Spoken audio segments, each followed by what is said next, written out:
یہ ہے افغانستان، جس کے ایسٹ میں پاکستان اور ویسٹ میں ایران ہے۔ ایک ایسا کنٹری جس نے کئی سالوں سے وارز اور غربت دیکھی ہے۔ کئی کنٹریز نے اس پر قبضہ کرنے کی بھی کوشش کی، جس میں USSR اور US بھی شامل ہے۔ US نے جب اپنی آرمی کو 2021 میں واپس بلایا تو طالبان نے پھر سے اپنی گورنمنٹ افغانستان میں اسٹیبلش کی، اور پھر افغانستان نے کچھ ایسا کرنا چاہا جس سے کسی بھی کنٹری کو امید بھی نہیں تھی۔ افغانستان ایشیا کی سب سے بڑی میگا پروجیکٹ کو بنا رہا ہے، جسے کہتے ہیں کوش ٹیپا کینال، ایک آرٹیفیشل ریور، ایک ایسا کینال جس سے افغانستان کی قسمت بدل جائے گی، جس سے آدھا افغانستان ہرا بھرا ہو جائے گا۔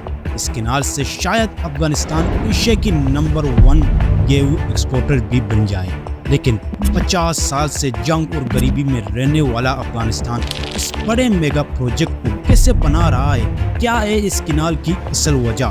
کیا افغانستان ایشیا کی سب سے بڑی آرٹیفیشل ریور کو بنا پائے گا؟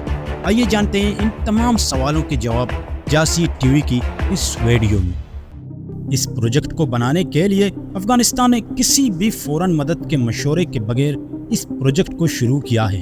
یہ پروجیکٹ ایک آرٹیفیشل ریور ہے جو دنیا کی سب سے لمبی اور بڑی اریگیشن کینال میں سے ایک بنے گی۔ کوش ٹیپا کینال، جو کہ 285 کلومیٹر لمبی، 152 میٹر چوڑی اور 8.5 میٹر گہری ہوگی، افغانستان کے نارتھ میں امو دریا ندی سے شروع ہو کر بلک اور فریاب کے علاقوں سے گزرے گی۔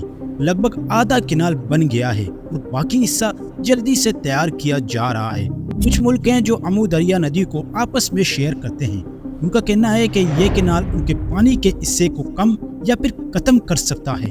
اسی وجہ سے جو ملک امو دریا ندی کو شیئر کرتے ہیں وہ اس پروجیکٹ سے خوش نہیں ہیں۔ ان کنٹریز نے افغانستان کو اس پروجیکٹ کو بند کرنے کو بھی کہا، لیکن افغانستان نے ان کی بات نہیں مانی، اور افغانستان نے کہا کہ افغانستان وہ ملک ہے جو اس ندی سے کچھ بھی حاصل نہیں کر رہا، اس لیے افغانستان کا حق ہے اپنے حصے کو لینا، خاص طور پر اب جس وقت اس کینال کی خاص ضرورت ہے افغانستان کے ناردرن سائیڈ کے لوگوں کو، کیونکہ یہاں پچھلے کچھ دور سے گلوبل وارمنگ، کم ہو رہے انڈر گراؤنڈ پانی کے کنویں اور کمزور ایریگیشن سسٹم کی وجہ سے یہ ایریا ایک سوکھا ریگستان بن گیا ہے۔ اس کینال کی مدد سے اب 1 ملین سے زیادہ افغانیز کو پانی ملنے والا ہے۔ اس سے ہزاروں کسان کھیتی پر لوٹ سکیں گے۔ اس کام میں 55,000 ہیکٹیئر زمین کو کھیتوں میں بدل دیا جائے گا، جہاں پر خاص توجہ گیہوں اور اناج پر دی جائے گی۔ اصل میں اس ملک کا مقصد ہے کہ یہ 2028 تک ایک بہت بڑا گیہوں ایکسپورٹر بن جائے۔ یہ پروجیکٹ مارچ 2022 میں شروع ہوا اور 3 اسٹیجز میں کمپلیٹ کیا جائے گا۔ پہلی اور دوسری اسٹیجز میں کینال کی کھدائی کی جائے گی، جبکہ تیسری اسٹیج میں پانی کی ایریگیشن سسٹمز اور انفراسٹرکچر کا کام ہوگا۔ اس پروجیکٹ کی نگرانی افغانی نیشنل ڈیولپمنٹ کارپوریشن کر رہا ہے اور یہ سرکاری پیسوں سے فنڈ کیا جا رہا ہے۔ پہلے خرچ کے حساب سے اس کی لاگت $500 ملین تھی، لیکن اب نئے حساب کے مطابق انہیں لگتا ہے کہ $100 ملین اور چاہیے ہوں گے۔ کوش ٹیپا کینال کو جس طرح سے بنایا جا رہا ہے، اس پر کچھ ایشین میڈیا آؤٹلیٹس نے غلطیاں، لاپرواہی اور بہتر انجینئرنگ کا طریقہ استعمال نہ کرنے کا الزام لگایا ہے، لیکن ہم نے اپنی طرف سے اچھی طرح سے ریسرچ کی ہے اور وہ میڈیا آؤٹلیٹس بالکل غلط ہیں۔ گورنمنٹ نے اس پروجیکٹ کو پیسوں سے سپورٹ کیا ہے اور زمین اور مٹی کی گہرائیوں کا ریسرچ بھی کیا ہے۔ انہوں نے کسی بھی ڈیگر یعنی کہ ورکر کو ایسے مشکل کام کے لیے بنا سوچے سمجھے نہیں بھیجا ہے، اس جوخم بھرے کام کے لیے، اور یہ بھی دھیان میں رکھا گیا ہے کہ اس کی اونچائی امو دریا ریور کے سورس ایریا سے ملتی جلتی ہو اور کینال کا رستہ سب سے زیادہ فلیٹ زمین پر ہو، تاکہ یہ کینال ٹاؤنز اور ولیجز کے نزدیک ہو، تاکہ اس سے ہر کسی کو فائدہ پہنچے۔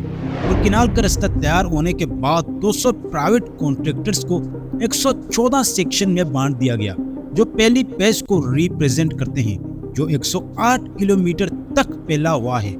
اس پروجیکٹ میں 7,000 اولڈ ٹرکس اور ایکسکیواٹر ڈرائیورز، ساتھ میں پروجیکٹ انجینئرز کام کر رہے ہیں، اور اب انہیں پیج 2 میں شفٹ کر لیا گیا ہے، جو 177 کلومیٹر لمبا ہے۔ جب ایک سیکشن پورا ہو جاتا ہے اور اس کو انجینئرز اور سپروائزر اپروو کرتے ہیں تو مشینز